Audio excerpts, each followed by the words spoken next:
여러분 안녕하십니까? 제21대 국회의원 선거 화성시 병선거구 후보자 토론회 진행을 맡은 장성근입니다. 병정과 봉담을 아우르는 화성시 병선거구는 농촌과 도시, 구도심과 신도시, 개발지역과 미개발지가 함께 있는 복합지역입니다. 지지부진한 병점 역세권과 태안지구 개발 등 산적한 현안에 대해 지역민의 관심이 아주 높은데요. 오늘 토론회를 통해 총선에 나선 후보들이 지역 현안을 해결할 구체적인 방법과 실행할 계획이 있는지 유권자께서는 꼼꼼히 따져보시기 바랍니다. 화성시 병선거구 후보자 토론회는 화성시 선거방송 토론위원회 주관으로 공직선거법 제82조의 이 규정에 따른 초청 기준으로 후보들을 모셨으며 자리 배정은 사전 추첨에 의해 결정되었음을 알려드립니다. 그럼 추첨된 순서에 의해 참석한 후보들을 차례로 소개해 드리겠습니다. 기호 2번 미래통합당 석호현 후보입니다. 안녕하십니까? 석호현입니다. 기호 1번 더불어민주당 권칠승 후보입니다. 네, 반갑습니다. 권칠승입니다. 본격적인 토론에 앞서 진행 순서를 간단히 설명드리겠습니다. 먼저 각 후보의 출마의 변을 듣는 기조연설 후에 사회자의 공통 질문의 각 질문에 대한 각 후보의 답변을 듣습니다. 다음 후보자의 공약 발표를 듣고 후보자 상호 간 개별 질문과 답변, 보충 질문과 보충 답변을 진행하겠습니다. 이어서 다시 사회자가 공통 질문을 드리면 각 후보자의 답변을 먼저 듣고 이어서 상호 간 보충 질문과 보충 답변을 한 후 맺은 말을 끝으로 토론회를 마무리하겠습니다. 각각의 순서별로 답변 시간이 제한되어 있음을 알려드립니다. 제한 시간을 넘어가면 10초 이내에 마이크가 자동으로 꺼지게 됩니다. 토론의 공정성을 위해 발언 시간을 잘 지켜주시기 바랍니다. 그럼 각 후보의 기조 연설부터 들어보겠습니다. 부여된 시간은 2분입니다. 석호현 후보 기조 연설 시작해 주시지요. 안녕하십니까? 기호 2번 미래통합당 석호현입니다. 제21대 국회의원 도전은 자유민주주의가 전체주의로부터 심각하게 훼손되고 경제가 처참하게 망가지는 작금의 현실을 바라만 볼 수 없어서입니다.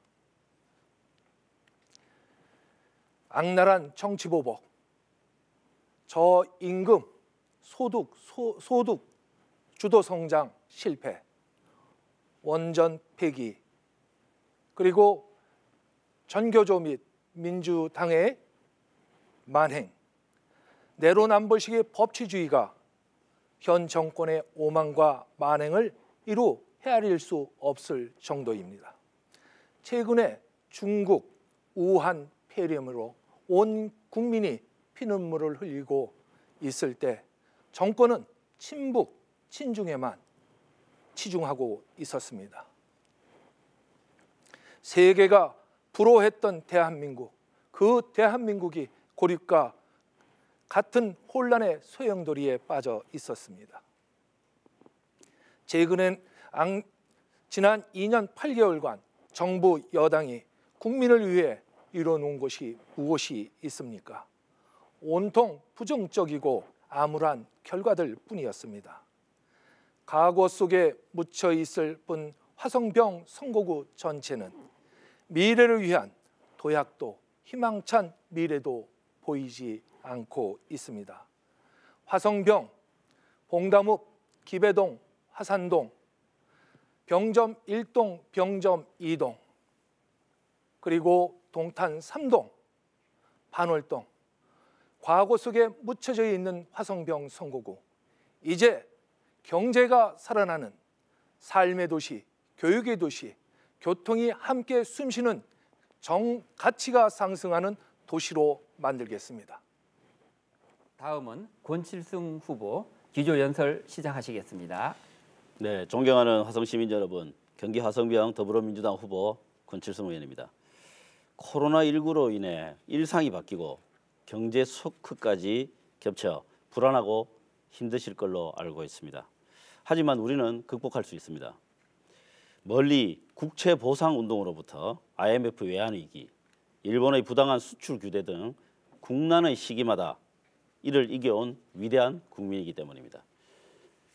코로나19와 관련하여 이제 세계로부터 모범 방역국이라고 하는 칭찬이 넘치고 있습니다.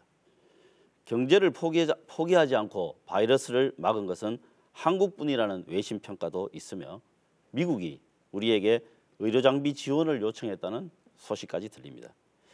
미국의 유력 언론인 뉴욕타임즈가 미국의 마스크 부족, 한국과 같은 방식으로 해결하라고 할 정도입니다. 이 모든 건 헌신적으로 노력해준 의료진과 방역 관계자는 물론이고 우리 국민의 높은 시민의식 덕분입니다.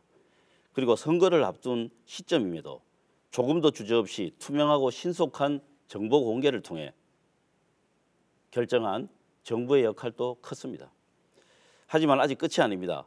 사망자가 1만 명이 넘는 나라가 나오고 있으며 코로나19가 남긴 세계적 경제 위기의 끝도 알 수가 없습니다.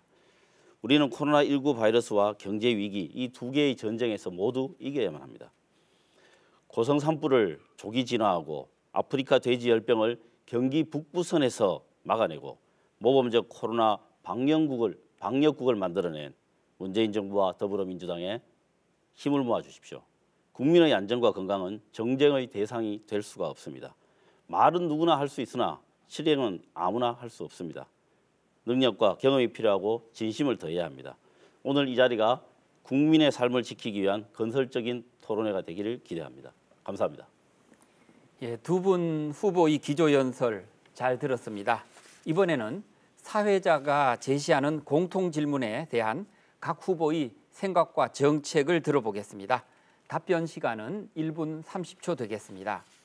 첫 번째 질문은 감염병 전파 예방을 위한 방역 대책과 중장기적 보건 환경에 대한 내용입니다. 자, 질문 드리겠습니다. 코로나19로 인해 초, 중, 고등학교의 개학이 연기되고 마스크의 공급 부족 문제도 계속되고 있습니다. 향후 이러한 바이러스의 지역 전파 예방 및 마스크, 소독액 확보 등의 방역 대책 및 중장기적 보건 환경 개선 정책에 대해 각 후보께서는 말씀해 주기 바랍니다. 자, 권칠승 후보부터 답변해 주십시오. 지난 3월 29일 언론에 보도된 그 여론조사를 보면요, 이 코로나 대응을 하는 정부의 대응에 대해서 약 77% 정도가 긍정 평가를 했습니다. 그리고 코로나19에 대한 경제위기 대응에 대해서도 62% 정도가 긍정적 평가를 했다는 보도가 있었습니다. 앞서 말씀드린 바와 같이 세계 각국에서 모범적인 방역국이라고 하는 평가를 받는 것은 주지의 사실입니다. 그렇지만 여기에 만족할 수는 없습니다. 구체적이고 중장기적인 방안도 역시 중요하지만 역시 가장 중요한 것은 이러한 사태가 터졌을 때 이러한 문제를 대하는 정부의 태도, 철학, 이게 정말 그 모든 그 방향을 좌우하는 그 가장 중요한 기준이 될 것이라고 봅니다. 이 정부 당국이 이번에 총선을 코앞에 두고 있음에도 불구하고 이 어떻게 보면 선거에 여당의 입장에서 불리한 정보를 가감 없이 다 공개를 했습니다. 그랬기 때문에 유증상자들을 대중으로부터 분리하는 그런 작업들이 신속하게 이루어졌고 그것 때문에 우리가 모범 방역국이 되었다고 저는 생각을 합니다.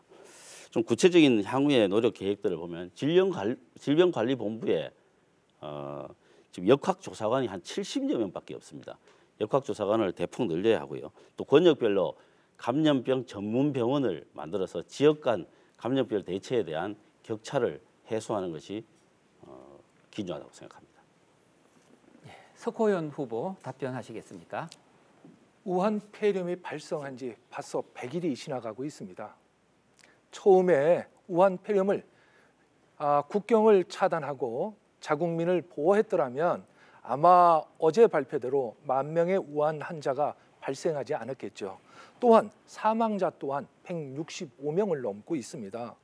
이런 사태를 보면서 스스로 자아평가하듯이 잘하고 있다라고 얘기한다고 하면 정말로 대한민국의 국민이 아픔을 겪고 있는 그 모습을 바라보고도 이런 소리를 하시는지, 마치 우한 폐렴이 대구에서 번진 것처럼 대구를 차단한다라는 엉뚱한 발언까지 해나가면서 현 정부는 국민을 우습게 생각을 했습니다. 이런 현실을 놓고 보면서 저는 항상 이런 생각을 했습니다. 대한민국의 학교를 무한 휴강한다고 했습니다. 그러면 학생들이 써야 될 마스크가 며칠을 쓸 수 있는 마스크를 보관하고 있습니까? 그럼에도 불구하고 그 마스크를 교육부로부터 가져다가 일반인에게 지급하는 일이 벌어졌습니다. 이 마스크는 고작 아이들이 일주일도 쓸 수 없는 마스크를 지금처럼 100일 아니면 아직도 얼마까지 진행될지 모르는 이런 사태에서 마스크 보관조차 못하고 있는 현실이 과연 현 정부가 잘하고 있는 것인지 묻고 싶습니다. 예, 두 분 답변 잘 들었습니다. 이제 두 번째 질문입니다. 고령화 대책에 관한 내용인데요. 저출산과 노령화로 인한 생산 가능 인구의 감소로 청장년층의 노인 부양 부담이 가중될 것으로 전망됩니다. 또한 핵가족화 등으로 노인 가족 돌봄이 어렵고 한정된 예산과 인력으로는 독거 노인의 안전관리, 고독사 예방 등 위기 대처에 한계가 있습니다. 고령화 시대에 대비한 노인 요양원 등 장기 요양 서비스 개선과 독거 노인 지역사회 돌봄 등에 대해 어떠한 대책이 있으신지 두 후보께서는 답변해 주기 바랍니다. 석호연 후보부터 시작할까요? 이미 고령화 사회는 시작됐습니다. 2035년 28.7%가 고령화가 된다고 합니다. 2065년에는 42.5%의 고령화가 된다고 하는데, 지금 현재 문제는 가정에서 돌봄을 못 받고 있는 어르신들에 대한 편의, 문제가 되고 있습니다. 가족 돌봄을 지원할 수 있는 시스템이 반드시 마련돼야 됩니다. 그것은 체계적이고 포괄적인 가족 돌봄자 지원 서비스가 이루어져야 된다는 것입니다. 그리고 가족 돌봄자들의 일과 돌봄, 양립 지원이 확대돼야 합니다. 다양한 가족 프로그램을 지원해서 가정에서 이루어질 수 있는 가족 돌봄 서비스가 제공돼야 되고, 이 어르신들의 일자리 또한 많이 늘려서 어르신들의 일자리 스스로 건강을 지킬 수 있는 시스템이 마련돼야 된다고 생각합니다. 그리고 요즘에 노인정이 새로 신설되는데, 노인정으로의 역할뿐만 아니라 노인정 안에서 가벼운 신체 운동을 할 수 있는 스포츠 시설도 또한 마련돼야 됩니다. 그래서 어르신들이 스스로 건강을 책임지고 지킬 수 있는 그런 시스템이 이제는 꼭 국회에서 만들어져야 하지 않을까 생각합니다. 권칠성 후보. 한국은 지금 이미 고령사회에 들어갔습니다. 14%, 65세 이상이 14%를 넘으면 이제 고령사회라고 하는데, 2019년에 이미 고령사회에 들어갔고 2050년에는 그 비중이 40%가 될 것이라고 합니다. 정말 초고령 사회를 눈앞에 두고 있습니다. 그런데 이 고령화 사회는 단순한 고령화의 문제보다는 고령화와 함께 노인들의 빈곤 문제가 같이 뒤따라온다는 게 이 사회적인 그 문제를 지금 가중시키고 있는데요. 단기적으로 볼 때는 돌봄 비용과 의료 비용을 낮춰야 됩니다. 장기적으로는 인프라를 더 이제 강화하는 방안, 이렇게 두 개로 좀 나누어서 생각해 봐야 될 것 같습니다. 그래서 이 노인 복지를 위해서 문재인 정부 들어선 이후에 문재인 케어를 실시했습니다. 그리고 잘 아시다시피 치매 국가 책임제라는 모토를 내걸고 치매를 국가가 책임지는 그런 방안을 제도를 계속 만들어 오고 있습니다. 그래서 최근에 작년입니다. 문재인 케어 2주년 여론조사 때 이 치매 국가 책임제에 대한 국민 여론조사를 한 내용을 보면 75% 정도가 도움이 될 것이라고 이야기하고 53% 정도가 잘하고 있다고 평가를 했습니다. 그다음에 이제 독거 노인이 자꾸 증가하는 이런 추세에 대응하기 위해서 이 공공이 운영하는 고령자 복지주택 그리고 민간이 운영하는 노인복지주택 이런 것들을 각 시군마다 만들어 나가는 그 제도적 그 장치를 만들어야 한다고 봅니다. 예, 계속해서 세 번째 사회자 공통 질문입니다. 양육 지원 및 환경 개선 대책에 관한 내용입니다. 양육과 관련한 여러 가지 정책은 있지만 출산 장려금이나 육아휴직 활성화 등은 근본적인 대안이 되기 어렵습니다. 자녀를 마음 놓고 맡기기 위해서는 열악한 어린이집 보육교사의 처우 개선과 국공립 어린이집 및 유치원의 확대가 필요하다는 의견이 많습니다. 또한 대다수 맞벌이 및 한부모 가정에 대한 지원과 국공립 보육시설 확대 방안에 대해 어떤 생각을 갖고 있는지 각 후보께서는 답변해 주기 바랍니다. 권칠승 후보부터 시작하겠습니다. 네, 방금 이야기했던 이 고령화가 어떻게 보면 이제 반대 추세로 이어져 나오고 있는 우리 사회의 아주 심각한 현상 중에 하나입니다. 이 고령화하면서 저출산이 되는 이 문제는 향후 우리나라가 이민 정책을 어떻게 할 것인가와 같은 이런 심각한 이 사회적 대토론이 한번 필요한 의제라고 생각을 합니다. 우선 국공립 어린이집과 유치원 확대 문제는 문재인 정부 들어서 연 2022년까지 연 550개 국공립 어린이집의 경우에요. 그다음에 국공립 유치원의 경우에는 연 1,080개를 확충하겠다는 계획하에 현재 진행 중에 있습니다. 그렇지만 이러한 과정 속에서 또 기존의 어린이집과 유치원들이 또 어려움을 겪는 이런 문제도 같이 해소해서 전환하는 방식 이런 것도 고려해야 된다고 보고요. 그다음에 박근혜 정부 때 소위 보육 대란이라는 것이 일어났습니다. 그래서 결국에는 국가가 보육을 책임지겠다고 하는 기본적인 철학의 전환이 없이는 이 저출산 문제를 해결하는 데는 상당히 어려움을 겪을 것이다 이렇게 보입니다. 그래서 향후에 민간 유치원 또 이런 어린이집 부분에 대해서도 지원과 어떻게 보면은 비상탈출구 이런 것들까지 같이 논의하는 그런 토론이 필요하다고 보고요. 향후에 이제 온종일 돌봄 특별법 이런 것들 우리 민주당에서 지금 계획을 세우고 있습니다. 또 시간제 보육시설 이런 것들을 확충해서 돌봄에 구멍이 없도록 하겠습니다. 석호연 후보 순서입니다. 저는 좀 도표를 가지고 좀 설명을 드릴까 합니다. 사실 많은 가정에서 학부모님들이 힘들어하고 있습니다. 그리고 어린이집 기관에서는 아이들이 없어서 힘들어하고 있습니다.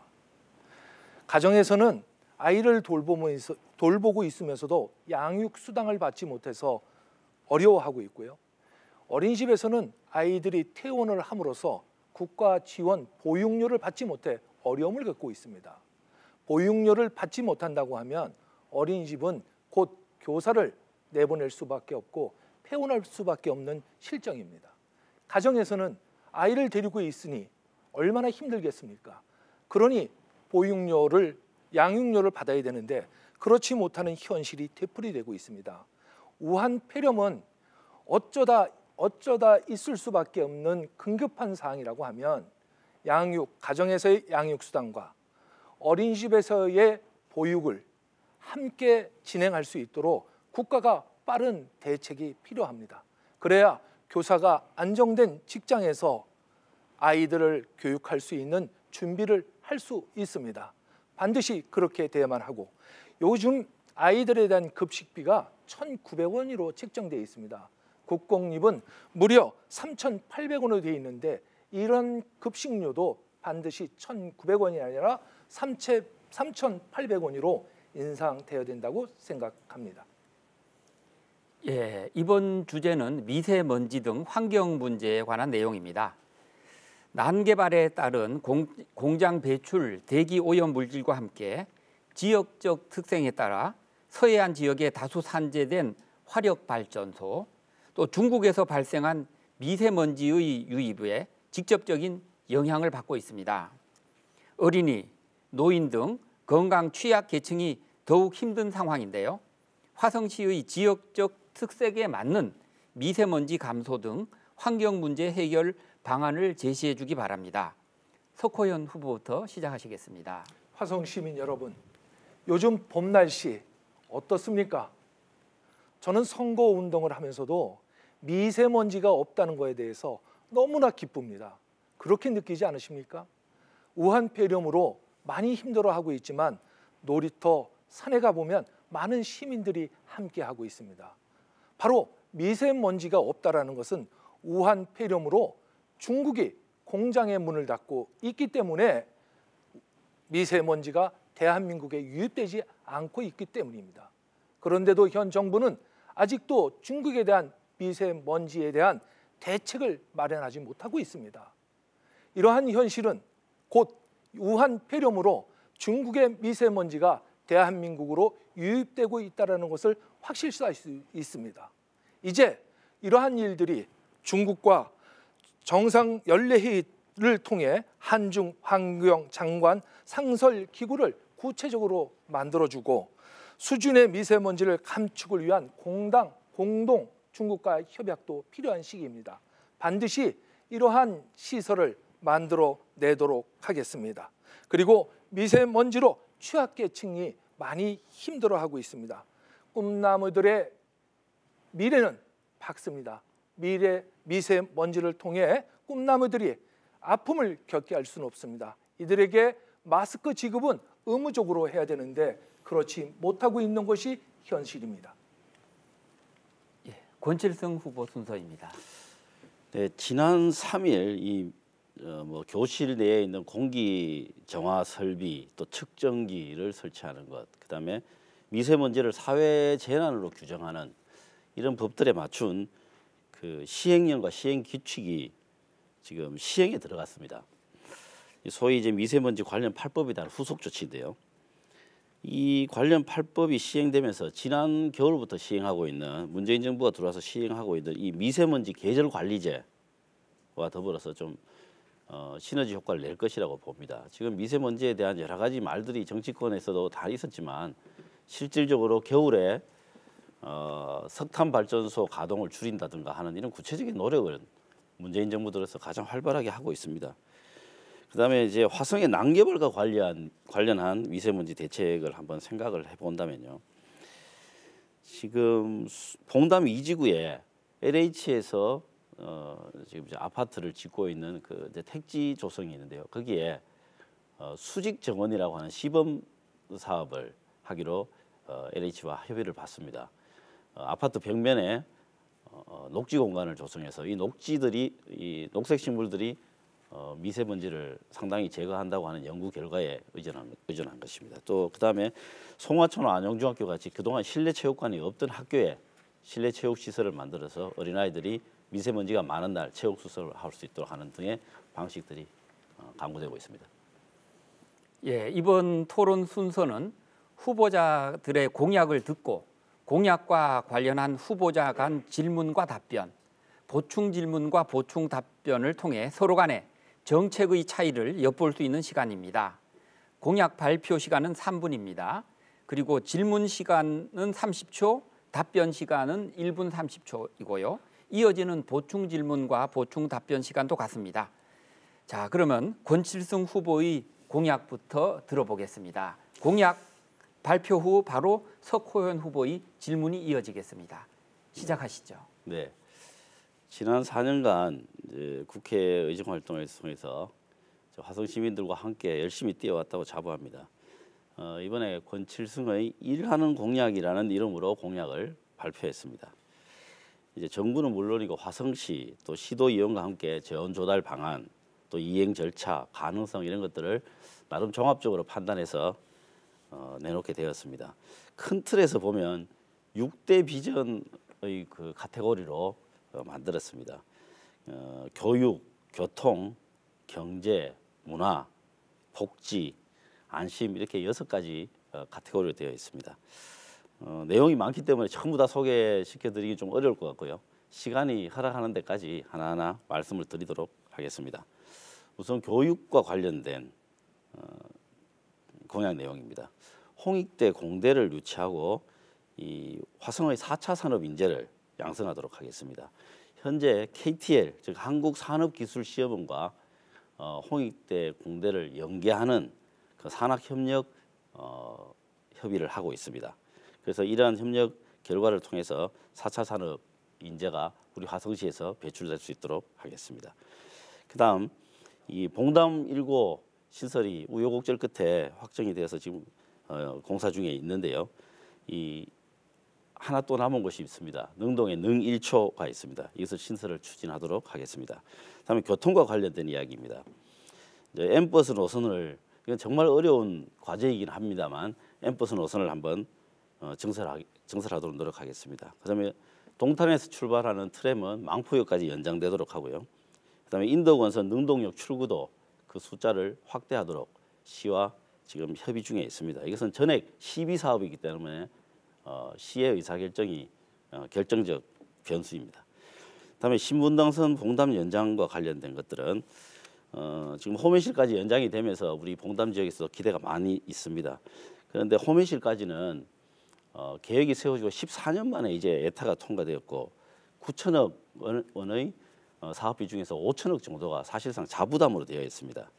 그래서 약간 봉담과는 케이스가 좀 다르긴 합니다만은 저는 화성시장과 협의를 해서 봉담에서 기지창을 국토부에 제공하는 내용을 국토부에 제가 제안을 했었습니다. 물론 아직까지 국토부는 명확한 답변을 주지 않고 난색을 표명하고 있는 중이긴 합니다. 그런데 좀 더 기본적인 문제 제기를 한다면 이 국가 사업을 BC를 기준으로 해서 한다는 것, 지금 여기에 완전히 묻혀 있는데요. 이러한 판단 자체가 많은 문제점을 갖고 있다는 것이 그동안에 많은 문제 지적이 있었습니다. 그래서 교통 인프라에 대한 새로운 모델, 결정 방식 이런 게 필요하다고 보고 GTX 신호선도 병점역까지 포함해서 지금 기본 계획을 수립하는 것으로 성과를 얻었습니다.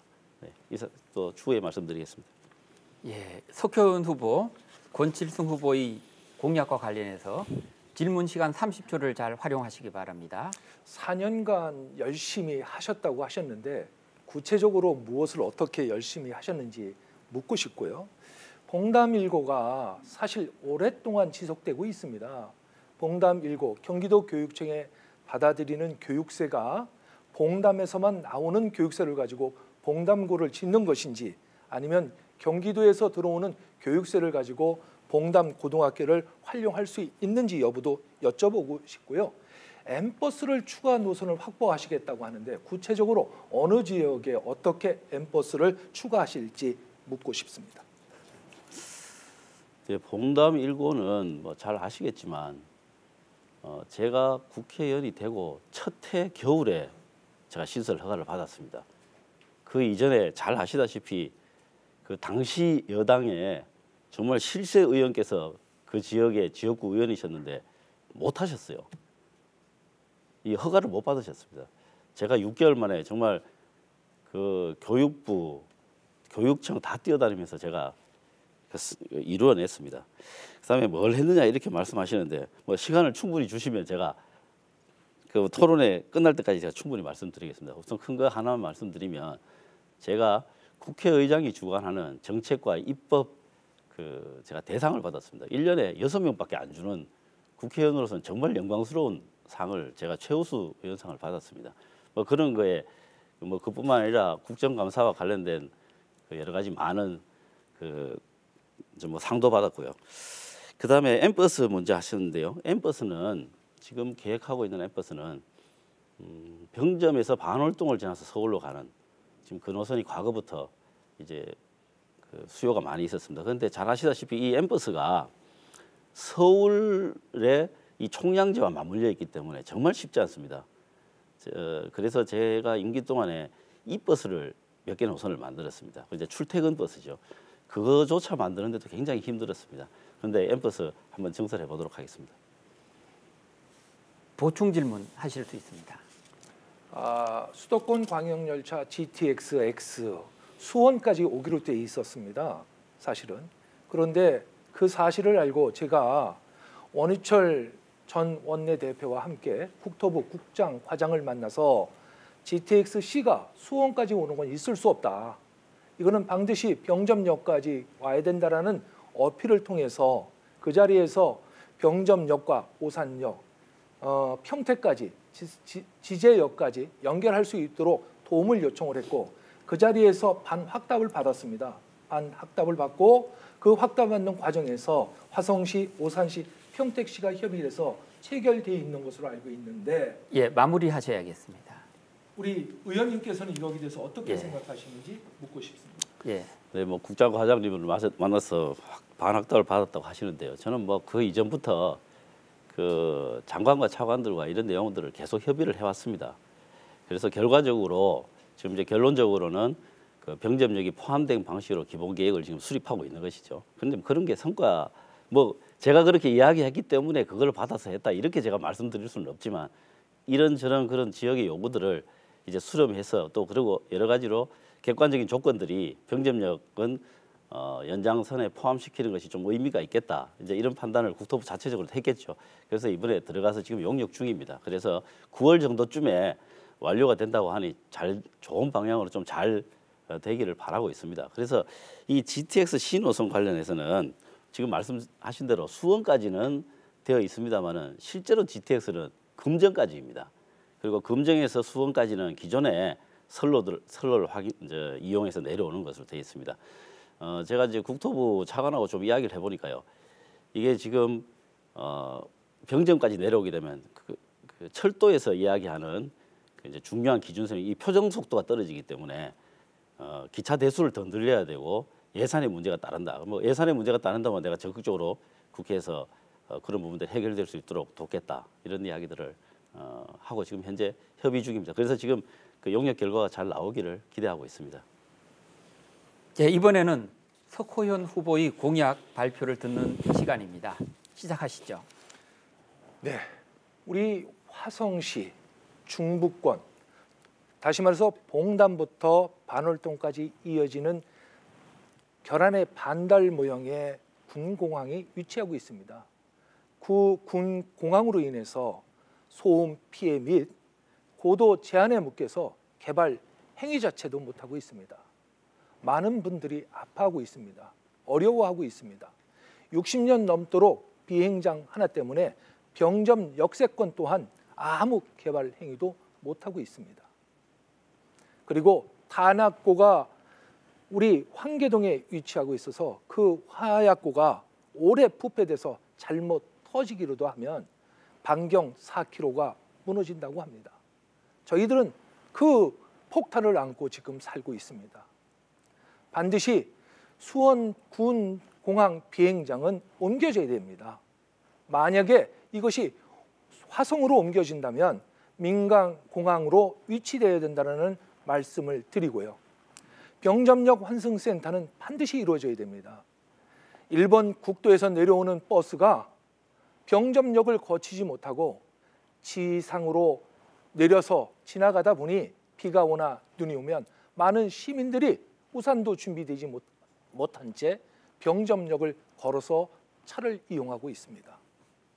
이러한 병점역을 바로 치와와해서 환승센터로 만들어진다면 모든 버스들이 병점역을 돌아서 나가게 되면 병점역에서 많은 사람들은 자연히 에스카레이터나 엘리베이터를 타고 일본 국철과 일본 국도 그리고 어촌에서 인천에서 내려오는 어촌까지의 KTX가 봉담, 화산, 병저를 연결한다 그러면 엄청난 시너지 효과를 얻을 수 있을 것입니다. 또한 요즘 아직 용역 보고로 되어 있는 걸로 알고 있지만 여주 이천에서 오는 국철이 동탄까지 지금 보고를 받고 있는 걸로 알고 있습니다. 왜 동탄까지만 연결돼야 되는지 정말 궁금합니다. 저는 바로 동탄이 아니라 병점역까지 연결을 시켜서 인천선과 연결이 된다면 남북 간의 도로뿐만 아니라 동서 간의 도로, 철도 모든 것이 완벽하게 이루어질 수 있다고 생각합니다. 그래서 병점역 환승센터를 통해서 지역 가치를 높이고 주민들의 생활 편익을 높이는 데 함께 하겠습니다. 예, 석현 후보 공약 잘 들었습니다. 권칠승 후보 30초 질문 잘 활용하시면 되겠습니다. 제가 우리 석호현 후보님이 지방선거 당시에 공약을 보니까 공공항 이전을 반대한다고 이렇게 되어 있더라고요. 그래서 정확한 입장이 어떻게 되시는 건지 그걸 좀 여쭤보고 싶고요.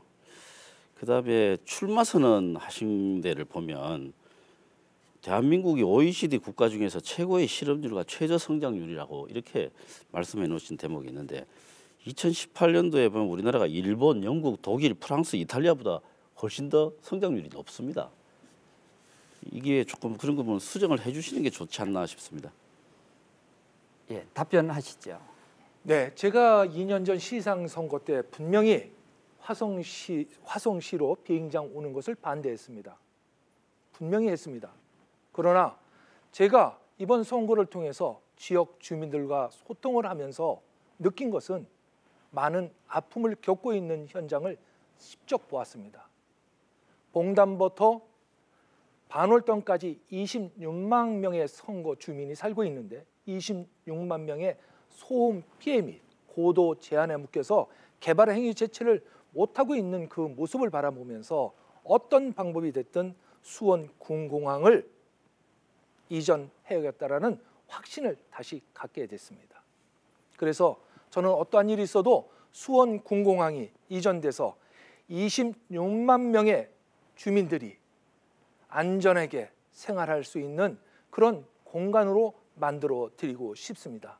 또 하나, 수원 군공항을 이전하는데 수원시가 이익금이 남으면 50%를 화성시에 주겠다고 하는데 거꾸로 얘기하면 이익금이 남지 않으면 화성시를 안 주겠다는 얘기 아니겠습니까? 저는 이 수원 공공항 비행장 이전의 모든 것들은 화성시가 전적으로 맡아서 진행해야 한다고 생각합니다. 보충 질문. 네, 뭐 수원공항 이전하신다는 입장으로 알고 뭐 저도 마찬가지입니다. 근데 이제 지금 현재처럼 기부대 양녀의 방식으로는 절대 성공할 수 없는 프로젝트입니다. 그래서 국방 정책으로 전환해야 된다는 게 제 입장이고요.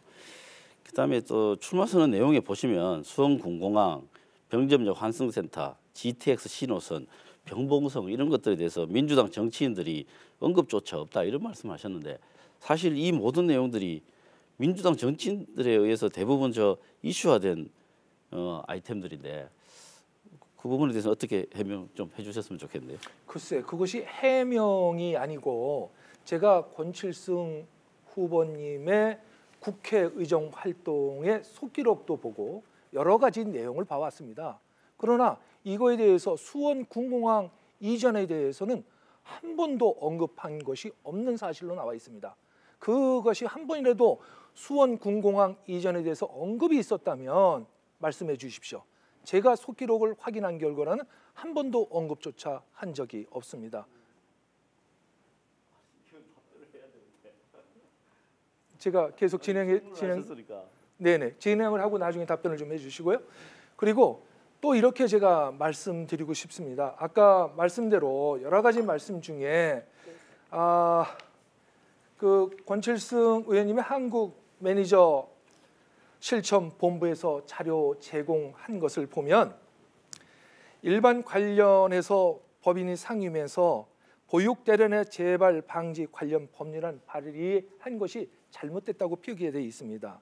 그리고 전월세 상한제에 대해서도 그것이 잘못됐다고 허위 포기라고 나와 있는데 이거에 대해서 다시 한번 재차 묻고 싶고요. 그렇다면 아까 4년간 많은 것을 하셨다고 하셨는데 4년 동안 총 예산을 갖고 온 것을 패스트트랙에서 보니까 13.9% 정도 예산을 가져오셨더라고요. 그럼에도 이렇게 화성시에 많은 재정과 많은 일을 하셨다고 하셨는데 거기에 대해서 말씀을 듣고 싶습니다. 예, 공약에 대한 내용이 아주 뜨겁게 전개됐습니다. 계속해서 사회자의 공통 질문 순서를 진행하겠습니다. 이번에는 두 후보가 차례로 답변한 후에 상대 후보에게 질문할 수 있는 기회가 있습니다. 첫 번째 주제는 중부지역 교통문제 개선 방안입니다. 최근 택지개발 등으로 인구가 증가하고 있는 화성 중부지역은 동탄지구 등 동부지역에 비해 대중교통 발달이 지체되어 있고 인근 도시를 잇는 교통망 개설이 취약해 시민들이 불편을 겪고 있습니다.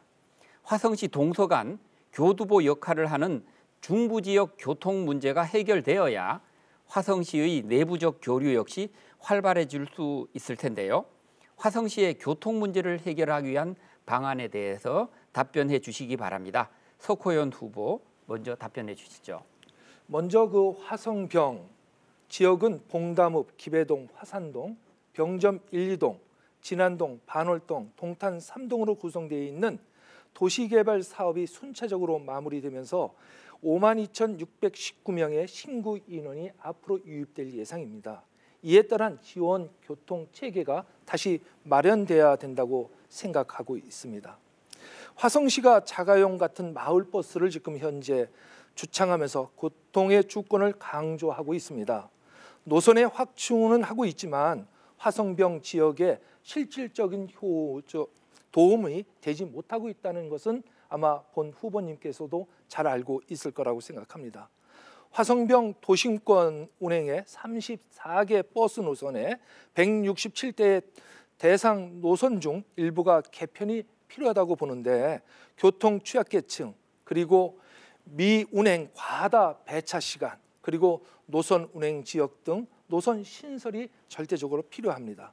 특히 병점역, 병섬 중심 상가, 기산동, 반월동, 동탄역 연계 버스 노선 신설이 절대 필요하다고 봅니다.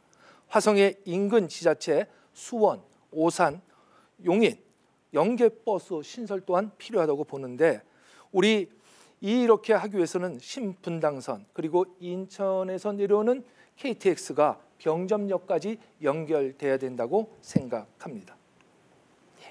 권칠순 후보 답변하시죠. 네, 뭐 큰 틀에서 방금 석호연 후보님 말씀하신 거하고 뭐 비슷한 내용입니다. 이거는 뭐 주민들을 위해서 만들어가는 사업들이니까요. 그런데 이제 관점을 이런 거를 좀 생각해봐야 되지 않나 싶습니다. 하나는 이 서울 주변에 있는 수도권 도시들이 다 똑같이 지금 가지고 있는 애로사항인데요. 역내 교통망이 굉장히 취약합니다. 그 지역 내 교통망이 굉장히 취약하고 서울과 연결하는 이 수직 교통망만 집중적으로 지금 개발이 되어 있는 이런 상황입니다. 그런데 화성시처럼 자급자족도가 높은 도시인 경우에는 역내 교통망 또 특히 이제 넓지 않습니까 면적이 역내 교통망 확충에 상당한 투자를 해야 된다는 게 뭐 공통된 의견이고요. 지금 화성시에 대중교통과라고 있는데 다른 말로 대중고통과라고 부르고 있습니다. 그만큼 민원이 많고 해야 될 일이 많습니다. 그래서 여기에는 많은 연구와 또 재정 투자가 필요하다고 생각합니다. 그 다음에 또 한 가지 이제 관점의 차원에서 볼 때 출퇴근과 관련된 교통 수요를 어떻게 대응할 것인가, 그리고 출퇴근 이외 시간에 대한 그 교통 수요에 대해서 어떻게 대응할 것인가, 이 두 가지 문제에 대해서 나누어서 생각을 해봐야 될 텐데요. 우선 출퇴근용을 생각해 보면 제가 이제 이것 때문에 이 버스를 만들었습니다. 그런데 이 버스도 총량제 같은 게 걸렸기 때문에 굉장히 어렵습니다. 서울에서 받아주지를 않습니다.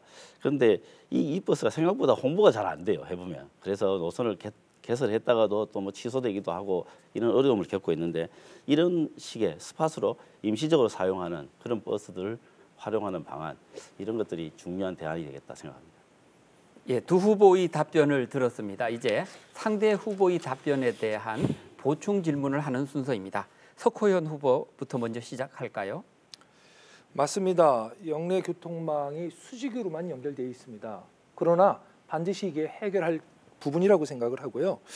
아까 그 지역 인번 도시 간의 갈등, 도시 간의 문제점에 대해서 말씀을 하셨는데 제가 꼭 묻고 싶은 것은 이번에 반정동에 일부 저희 화성시 부지가 수원하고 교환하는 일이 있었습니다. 그 교환하는 과정에서 과연 화성시가 무엇을 얻고 무엇을 줬는지 궁금하고 그 주고받는 과정에서 수원시는 먼저 선인가를 받고 후에 화성시에서는 인허가 절차를 밟아준 거로 알고 있는데 여기에 대한 답변을 듣고 싶습니다.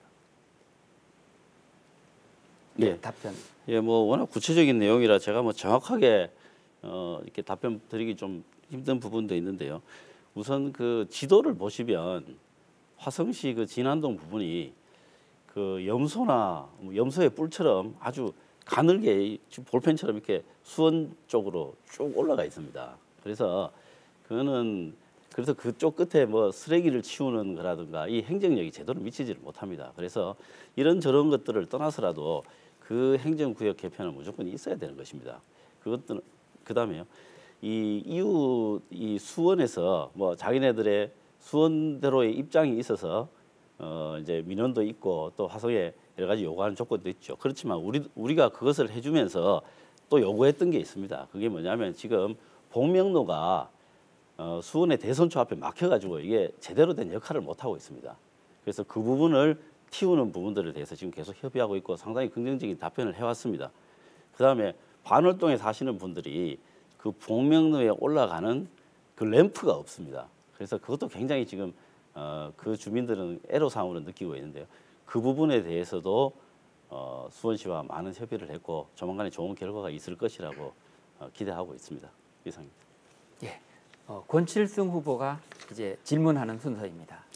예, 아까도 이제 우리 석호연 후보님께서 영내 교통망에 대한 이제 말씀을 하셨습니다. 그리고 이제 서울과의 관계 이렇게 말씀하셨는데 보통 이제 M버스 같은 데 대한 수요가 많지 않습니까? 그런데 이 M버스가 아시다시피 이제 만드는데 굉장히 어려움을 주고 또 한 번 만들어 놓으면 그 적자가 어마어마합니다. 그래서 제가 이제 이 버스와 같은 그 순간적인 수요에 대응하는 교통수단을 만들어야 된다라고 저는 생각하고 있는데 이 부분에 대해서 어떻게 생각하시는지 의견을 말씀해 주십시오. 저도 같은 생각을 하고 있습니다. 그러나 중요한 것은 현재 동탄 쪽으로만 미쳐져 있는 M버스가 왜 병점에는 없는지 참 이게 아이러니합니다. 동탄에 인구가 밀집되어 있다는 것은 이해가 됩니다. 그러나 10대가 M버스가 있다면 70%가 동탄에 편중되어 있고 30%가 병점에 편중되어 있다고 하면 분명히 병점에 사시는 주민들은 불편을 겪을 수밖에 없습니다. 특히 동탄 3동 같은 경우에도 M버스를 유치해달라고 요청하고 있습니다. 이러한 부분들이 다 무엇을 이야기하는 거냐면 인근의 경계선에 살고 있으면서도 어느 지역은 M버스로부터 충분한 혜택을 보고 있고 우리 지역은 M버스 노선조차 제대로 마련되어 있지 못해 출퇴근하는데 어려움이 있다고 하소연하고 있습니다. 이런 부분에 있어서는 누가 뭐래도 해내지 못하는 일을 정치인이 할 수밖에 없는 일 아니겠습니까? 정치인이라면 이 일을 하기 위해서 최선을 다하고 주민들과 함께 소통할 수 있는 그런 시간을 만들어서 함께 공론화하는 것도 필요하다고 생각을 합니다. 예, 이번에는 중소기업 지원에 관한 내용입니다. 화성시의 기업체 수는 수년간 꾸준히 증가하고 있습니다. 최근 코로나19로 인해 지역 경제가 침체되었고 실직자도 많이 늘어났습니다. 지역 경제 활성화와 일자리 창출을 위해 중소기업이 지속적으로 성장할 수 있는 지원 방안, 기업 환경 개선 방안에 대해 어떤 계획을 갖고 있는지 두 후보께서 말씀해 주시기 바랍니다. 권칠승 후보부터 시작할까요? 예, 이제 코로나19 때문에 뭐 자영업뿐만 아니라 지금 중소기업들도 상당히 어려움을 겪고 있습니다. 그런 차원에서 이제 외국과의 교류를 안 하는 문을 닫아 거는 정책을 시행하기에 상당히 그건 신중해야 된다. 이런 말씀 같이 한번 드리고요. 우리 화성시는 6만 개가 넘는 사업체가 있습니다. 그리고 종사자만 해도 46만여 명이라고 합니다. 그 중에서 제조업체가 이제 11,000개 정도가 되고요. 경기도 내에서 최대 밀집 지역이라고 보시면 됩니다. 또 수출 규모는 경기도에서 2위이고 말 그대로 화성시는 대한민국의 심장이라고 할 만한 도시입니다. 그런데 이 중소기업들을 지원한다는 방식이 지방자치단체 개인의 힘으로는 상당히 어렵습니다. 재정적인 문제도 있고 제도적인 문제도 지금 같이 걸려 있는 거겠죠. 제가 이제 발의한 법안이나 또 국회에서 주장한 내용들은 이런 것들이 있습니다. 이제 납품 단가를 후려친다든가, 또 이제 중소기업의 기술을 대기업이 탈취한다든가, 또 해외로 나갔던 기업들이 유턴해서 다시 돌아오는 이러한 것들을 그 지원하는 방식의 법안 제도 개선들을 제가 많이 주장했고 또 통과된 법들도 있습니다. 그런데도 불구하고 이 화성시가 이렇게 큰 도시인데도 불구하고 중앙정부 차원의 그동안에 기업 지원 시설이 없었습니다. 그래서 이번에 중진공 경기 남부 지부를 이번에 개소하게 된 것을 큰 성과라고 생각합니다. 예, 석호연 후보 순서입니다. 전국에서 줄줄이 풀리는 돈을 보면 상상을 초월하고 있습니다. 긴급 재난 보조금 9조 원, 지자체 기본 보조금 2조 원, 소비 쿠폰제 2.8조 원, 중소기업 보조금 58조 원, 회사채 31조 원, 무려 어마어마한 돈들이 현재 국가가 안을 내놓고 있습니다. 그러나 얼마 전 소상공인의 손을 잡고 이런 얘기를 들어본 적이 있습니다. 2월까지는 버텼고 3월까지는 버텨보려고 노력을 하셨다고 합니다. 3월 말이 되자 임금도 줄 수가 없고 이자도 낼 수가 없고 그리고 세금도 낼 수가 없습니다. 이제 문을 닫아야 되는데 화성시는 국민 1인당 20만 원을 주겠다고 한다고 합니다. 저희 미래통합당에서는 주자고 하는 것이 아니라 이왕 줄 거면 100만 원을 주자고 주장을 했지만 아마 더불어민주당에서는 아마 20만 원을 주자고 하는 발의를 한 것 같습니다. 15일 이내에 발의를 해야 되는데 15일을 거치지 않고도 민주당 의원들이 모여서 의회에서 통과가 된다면 과연 화성시의 중소기업, 소상공인을 위한 정책이 무엇인지 묻고 싶습니다. 예, 이제 상대 후보에 대한 질문 순서입니다. 권칠승 후보부터 시작하십시오. 네, 지금 미래통합당에서 재난 기본소득이라든가 이런 지원금에 대해서 지금 제가 좀 이해를 잘 못하는 부분이 있습니다. 우리 황교안 당대표님 또 심재철 원내대표님 이런 분들이 선거용 포퓰리즘이다. 또 4.15 총선전 현금 살포다 이렇게 이야기했는데 또 나중에 또 선대위원장은 이왕 줄 거면 다 주자. 이렇게 이야기를 하고 해서 제가 이제 정확한 지금 당론이 뭔지 좀 그런 걸 알았으면 좋겠다 싶습니다. 맞습니다. 위양 중소기업을 위하고 소상공인을 위하고 대한민국 국민을 위한다면 굳이 4월 15일 이전에 줘야 될 이유가 있겠습니까? 언제든지 지금 우한 폐렴이 언제 끝날지 아무도 모르고 있습니다. 모든 학교는 휴원하고 있습니다. 무기한 휴원입니다. 대책이 없습니다. 그런데 그렇게 써야 할 돈이 소상공인과 중소기업에 지원을 한다면 얼마나 그분들의 아픔을 덜 수 있겠습니까? 예를 들어 직원을 그만두게 하려고 하니까 무급 휴가를 주려고 하니까 많은 분들이 실업급여를 받겠다고 사직서를 내고 있습니다. 그러면 실업급여는 무한정 많이 늘려져 있는 것인지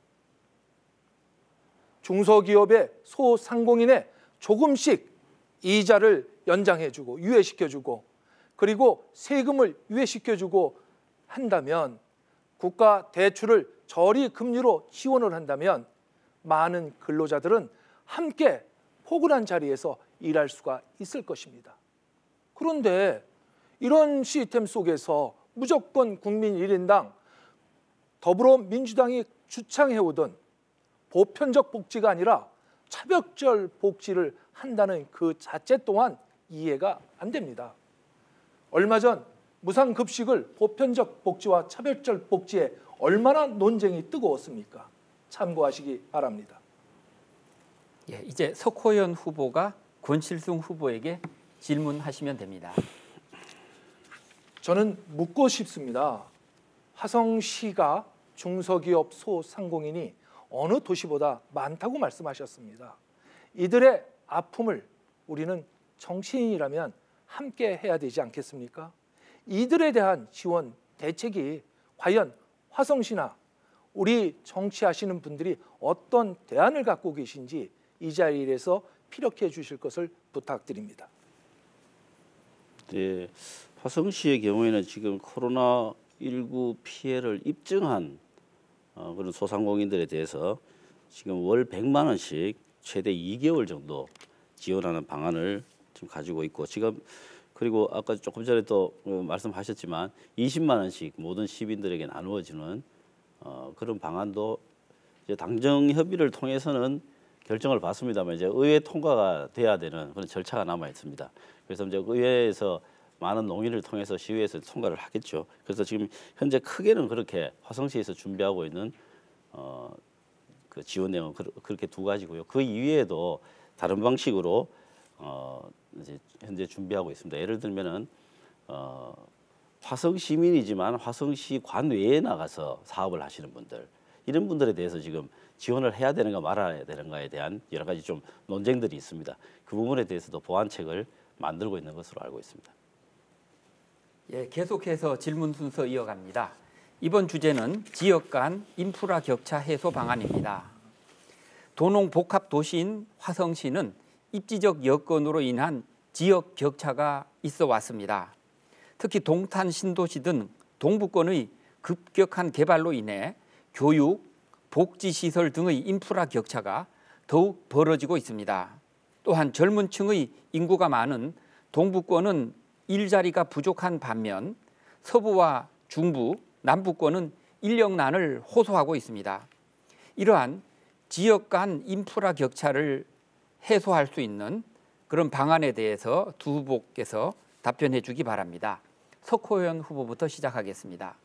화성시는 많은 인구 변화가 급격히 변하는 도시입니다.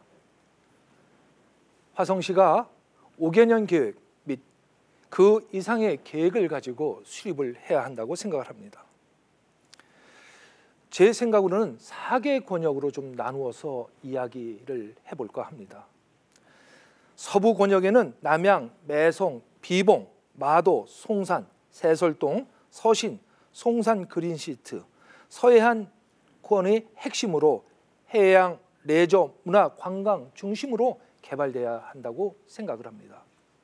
남북 권역에는 우정, 팔단, 장안, 향남, 양감, 정남, 이쪽은 문화예술진흥과 종합계획 수립 및 역사문화, 관광 콘텐츠, 발굴이 함께 연계돼야 될 거로 보여집니다.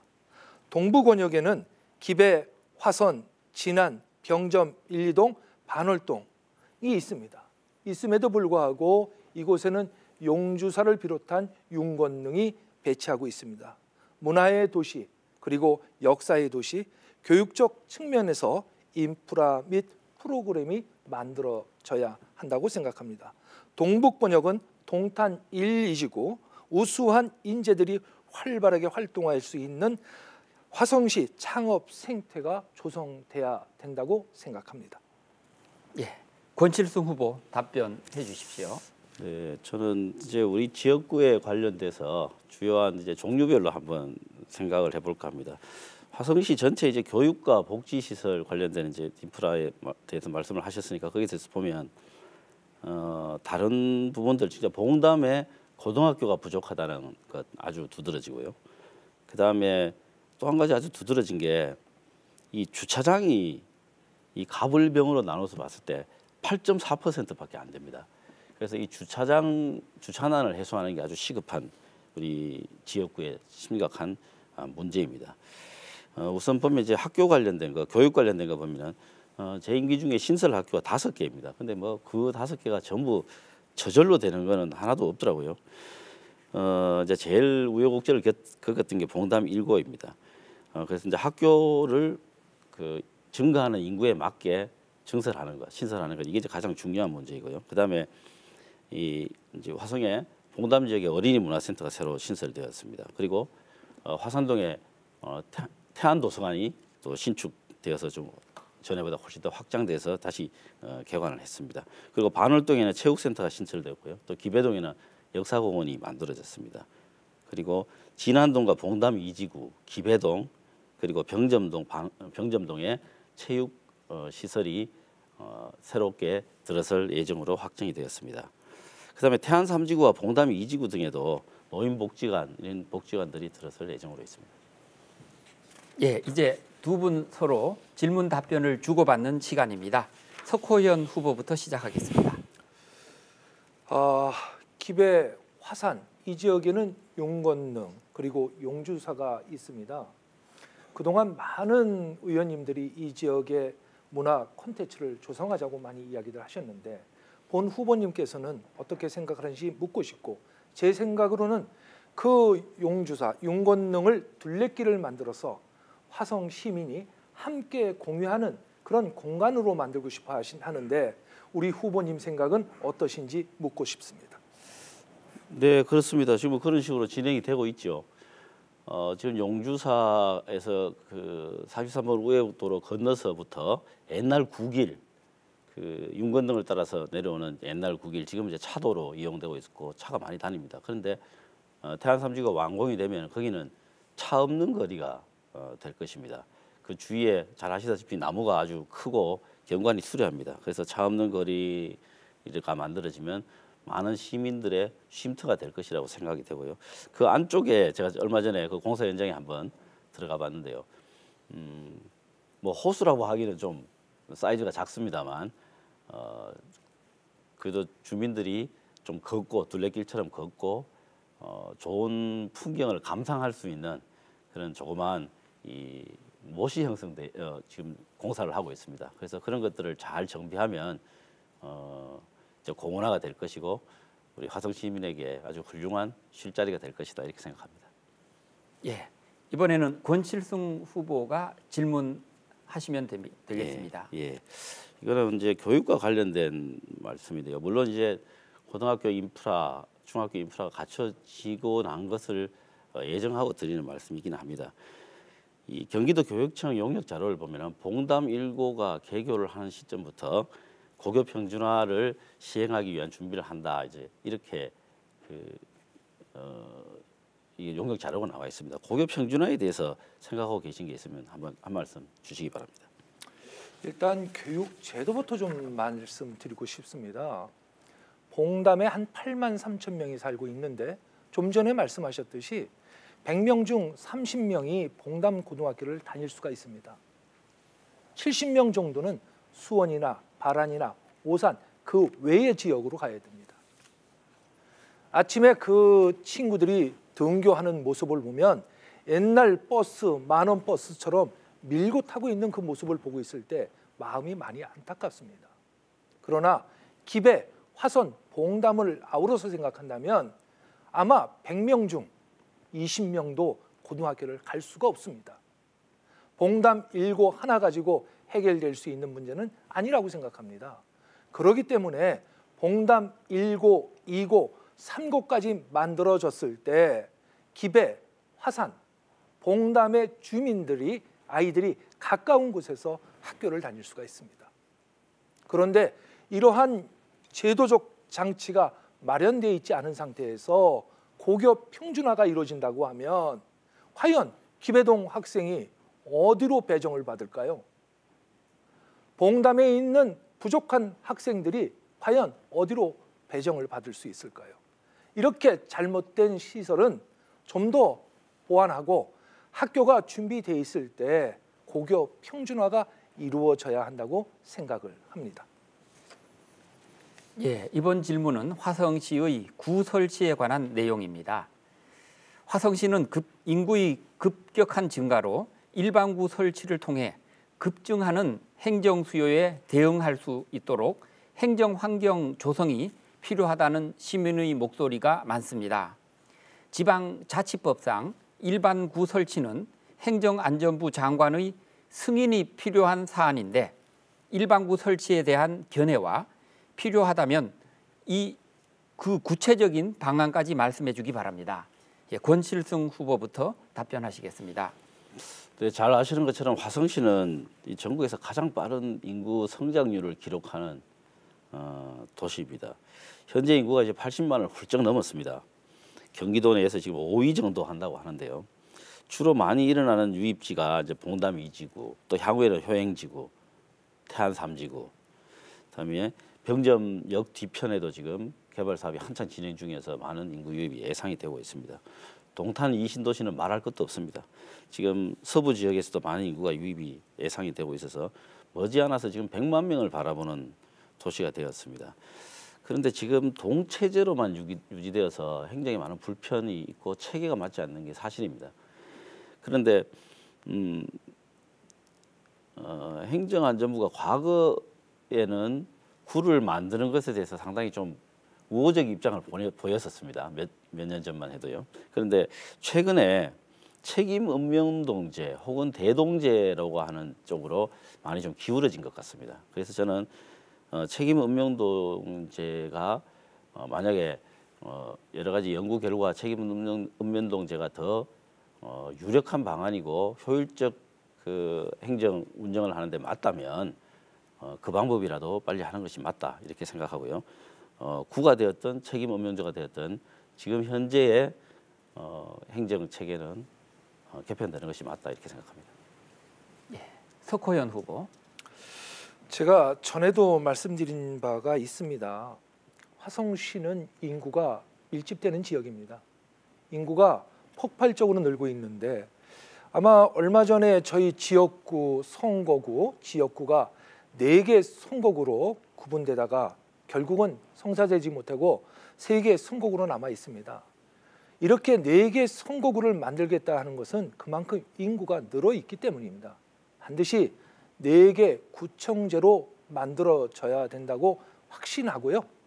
두 번째, 인근에 이미 수원은 구청제가 도입되어 있습니다. 구청제가 도입되어 있는데 화성시가 대동제라든가 책임 읍면동제로 만들어진다고 하면 아마 수원시와 화성시의 격차 또한 많은 불편을 시민들이 느낄 것입니다. 무슨 일이 있어도 화성시는 읍면동제 4개 구청제로 만들어져야 된다고 확신합니다. 그러기 위해서는 저희는 많은 준비를 해야 합니다. 왜냐하면 인프라가 그만큼 조성이 되어 있는데 문화와 예술이 없는 도시입니다. 문화와 예술. 북부 쪽에는 큰 북부 고양시에는 킨텍스가 있어서 많은 문화와 예술을 자랑할 수가 있고요. 수원시에는 문화예술회관을 통해서 많은 문화들을 즐기고 있습니다. 그러나 남북권에는 그런 시설조차 만들어지지 않고 있습니다. 남북간에 그런 문화시설이 하나 만들어진다면 시간이 됐습니다. 예. 자, 이제 두 후보 서로 질문과 답변을 주고받는 순서입니다. 권칠승 후보부터 시작하겠습니다. 네, 우리 석호연 후보님께서는 이제 구를 만드는 방식에 대해서 좀 중점을 두고 계신 것 같습니다. 제가 들어보니까. 그런데 지금 이제 행정 전문가들 이야기들 들어보면 구라고 하는 행정 조직 방식이 이 행정의 비효율을 많이 초래한다고 하는 그런 비판들이 많이 있습니다. 그래서 부천 같은 경우에는 제가 이제 오정구로 기억을 하는데요. 구를 없앴습니다. 구를 없애고 이 대동제로 바꿨거든요. 그래서 만약에 이런 부분들에 대해서 좀 더 학술적인 결론이 쓴다면 좀 더 유연하게 생각해 보실 필요가 있지 않을까 싶습니다. 제가 봤을 때 그것이 구청제에서 그렇게 대동제로 바뀌어서 시범 운행을 하고 있지만 많은 시민들이 불편을 겪고 있다는 언론을 통해서 내용을 볼 수 있었습니다. 그래서 화성시가 최인석 전 시장이 있을 때 그런 언론 문제가 많이 나와 있었고 화성 시민들조차 그 대동제에 대해서 많이 반대했던 걸로 알고 있습니다. 그래서 구청제가 반드시 필요하다는 말씀을 드렸고요. 이 자리에서 하나 더 말씀드리고 싶은 것은 화성시는 정말 어촌을 비롯해 농촌, 대소시, 중소도시가 모두 복합되어 있는 도시입니다. 그런 도시에 지금 시청은 남북권에 서북권에 들어가 있음으로써 많은 불편함을 느끼고 있습니다. 이럴 때 구청제가 빨리 만들어진다고 하면 아마 시민들이 얼마나 효율적으로 이용하지 않을까 하는 생각을 하고요. 아마 정부에서 이렇게 대동제라든가 책임 읍면동제를 밀어붙인다면 많은 시에서 부딪힘으로 인해서 시민들과 함께 아마 문제가 야기되지 않을까 생각을 합니다. 화성시의 장기계획 2040에 보면 분명히 이렇게 4개구 구청으로 만들겠다는 계획 또한 화성시가 갖고 있는 것으로 알고 있습니다. 이번에는 석호연 후보 질문해 주시기 바랍니다. 구청제 반드시 필요하다고 저는 생각을 합니다. 왜냐하면 많은 늘어나는 인구를 대비하기 위해서 민원인과 함께 소통하고 함께 가기 위해서는 필요하다고 생각하는데 왜 책임 읍명동제가 구청제보다 효율적이라고 생각하는지 구체적으로 말씀을 좀 부탁드리겠습니다. 네, 그거는 뭐 제 개인의 단독적인 판단이 아니고요. 이 행정의 효율성을 연구하는 연구자들의 입장입니다. 그 입장이 이제 구보다는 책임 읍명동제, 뭐 대동제 이런 것들이 좀 더 효율적인 방식이 아니냐라고 하는 이제 주장들이 있으니까 그 주장들에 대해서 그래도 좀 면밀히 검토해보고 나갈 방향을 정하는 게 맞겠다라고 하는 입장이고요. 사실 이제 한 가지 제가 말씀드리면 김부겸 장관님이 계실 때 구청제를 거의 확약을 받다시피 했습니다. 그렇게 했는데 그 이후에 이제 행안부에서 이제 여러 가지로 좀 검토해본 결과 조금 이제 그 이후에 좀 부정적 기류로 바뀌었는데 아마 제가 지금 예상하는 이런 이유가 있지 않을까라고 생각을 하고 있습니다. 그래도 만약에 그렇다면 그런 전문가들의 전문적인 의견들을 총합해서 과연 어떻게 하는 게 화성시의 100년 대계를 위해서 맞는 행정 체계인가라고 하는 것을 받아들이는 것이 맞다고 생각을 합니다. 예, 두 후보의 진지하고 다양한 생각 잘 들었습니다. 이제 토론회를 마무리해야 할 시간입니다. 혹시 못한 말 있으면 이 마무리 순서를 활용하시면 되겠습니다. 주어진 시간은 2분입니다. 석호현 후보부터 시작하시겠습니다. 미래통합당 기호 2번 석호현입니다. 요즘 교육부가 하는 일을 보았습니다.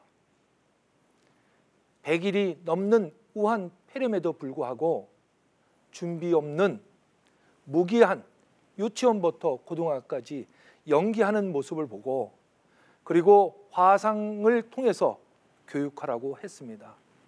화상 교육을 할 교사는 준비되어 있지 않고 그리고 배워야 될 화상 교육을 배워야 될 학생들은 컴퓨터조차 인터넷조차 확보하지 못하고 있는 상태입니다.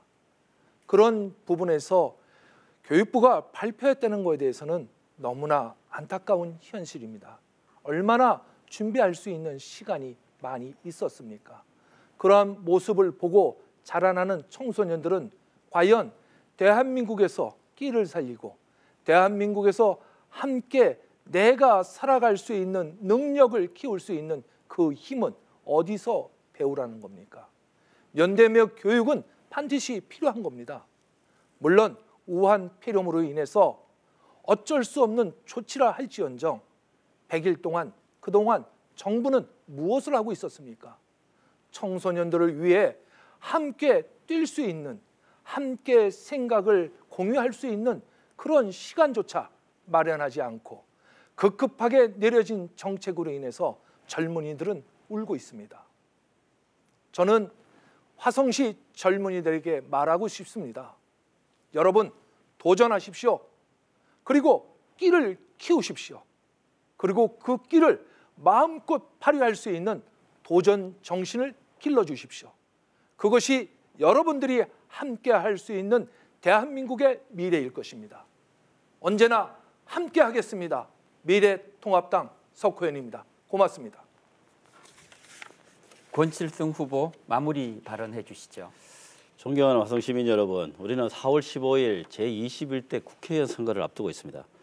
저는 그동안 대기업에서 또 민주당에서 또 국정의 중심이 청와대에서 또 국회에서 예산결산위원장을 역임한 경기도의회에서 그리고 민주당 국회의원으로서 당의 원내 부대표, 정책위 상임 부의장, 중소기업 특별위원장, 또 일본경제 침략 특위의 산업통상분과장 등을 역임하면서 중앙과 지방, 입법과 행정, 정당과 기업을 모두 경험한 검증된 일꾼이라고 자부합니다.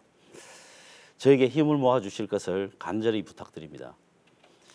동부 출장소 이 개발 사업을 통해서는 LH 청년주택사업 또 중진공의 청년창업사관학교까지 연계해서 황계동에 이어 도시재생 뉴딜 사업을 반드시 유치하도록 하겠습니다. 그리고 홍익대학교 공대 또 산학연 연계를 통한 이 KTL 2개 센터도 반드시 유치해내도록 하겠습니다. M버스 노선도 최선을 다해 증설하고 또 트램도 마음포역까지 연장을 하고 인덕원선의 능동역 출구도 숫자를 늘리도록 최선의 노력을 다하겠습니다. 신분당선의 봉담 연장과 GTX 신호선도 병점까지는 연장이 되도록 최선을 다하겠습니다. 그린 뉴딜 정책과 같은 국가적 현안, 그리고 교육과 보육, 안전과 인프라, 또 사회적 약자들을 보듬는 공공 시스템, 또 여성과 어르신, 청년들을 위한 사회 안전망의 지속적 구축도 멈추지 않겠습니다. 뚜벅뚜벅 개혁을 이뤄내고 또 민생과 경제를 살리는 민주당과 권칠승이 되겠습니다. 변함없는 초심으로 더 부지런히, 더 겸손하게 진심을 다해 일하겠습니다. 함께해 주신 석호연 후보님께도 감사드리고 무엇보다 국난 극복을 위해 애쓰시는 화성 시민과 국민 여러분들께 존경의 말씀을 드립니다. 감사합니다. 예, 긴 시간 토론에 임해준 두 후보 고생 많이 하셨습니다. 제21대 국회의원 선거 화성시 병선거구 후보자 토론회의 모든 토론을 이제 마쳐야 합니다. 정치인들의 막말, 꼼수 정치는 정치 혐오로 이어집니다. 하지만 정치를 외면할수록 그 대가는 더 큰 법이라 합니다. 이러한 정치권을 심판할 수 있는 힘은 오직 유권자 여러분에게만 있습니다. 4월 15일 대한민국의 미래를 위해 꼭 투표해 주시기 바랍니다. 이상으로 화성시 선거방송 토론위원회가 주관한 화성시 병선거구 후보자 토론회를 모두 마치겠습니다. 함께해 주셔서 고맙습니다.